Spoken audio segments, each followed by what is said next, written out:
It is the review of భలే ఉన్నాడే. 2 hours 17 minutes run time తో థియేటర్స్ లో ప్రెసెంట్ తెలుగులో స్ట్రీమింగ్ అవుతుంది. రీసెంట్ గా వచ్చిన రాజ్ తరుణ్ మూవీస్ అన్ని యావరేజ్ గానే ఉంటున్నాయి. దాంట్లో మొన్న రీసెంట్ గా వచ్చిన పురుషోత్తముడు, తిరగబడరా సామి, ఇప్పుడు భలే ఉన్నాడే మూవీ. ఈ మూవీ చూసాక భలే ఉందా లేదా అని రివ్యూ చూసి చెప్తాండి. ఈ వీకెండ్ కి వచ్చిన ఈ మూవీ భలే ఉందా లేదా అని మీరే రివ్యూ చూసి చెప్పండి కామెంట్స్ లో. ఇంక ఈ మూవీ బేసిక్ స్టోరీ లైన్ వచ్చేసి ఒక అబ్బాయి ఇలాగే ఉండాలని జడ్జ్ చేసే అమ్మాయిల్ని మన హీరో ఎలా ఉంటాడని మనం మూవీ చూసి తెలుసుకోవాలి. యాజ్ టీస్ గా ట్రైలర్ లో చూపించిన స్టోరీయే మనకు ఒక అబ్బాయి ఒకలాగే ఉండాలని ఫిక్స్ అయిపోయిన వాళ్ళు మన అబ్బాయి హీరో చేసే పనులకి చాలా డిఫరెన్స్ గా ఉంటది. అంటే చాలా ఆపోజిట్ గా ఉంటది. ఒక పక్కన హీరోయిన్ ఏమో మా ఊరు తోపులో ఉండాలి, తురుంలా ఉండాలని కళ్ళగంటూ ఉంటుంది.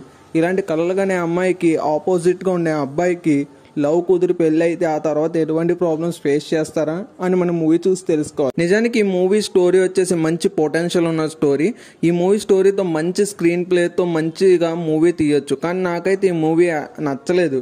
అంటే కామెడీ టైమింగ్ కానీ మంచి స్టోరీ ఎగ్జిక్యూషన్ కానీ సరిగ్గా లేదు. అక్కడక్కడ ఉన్న కామెడీ అయితే బాగానే ఉంది, కానీ లాగనే ఫీలింగ్తో ఇంకొంచెం బాగా చేసుంటే ఈ మూవీ అదిరిపోయిను.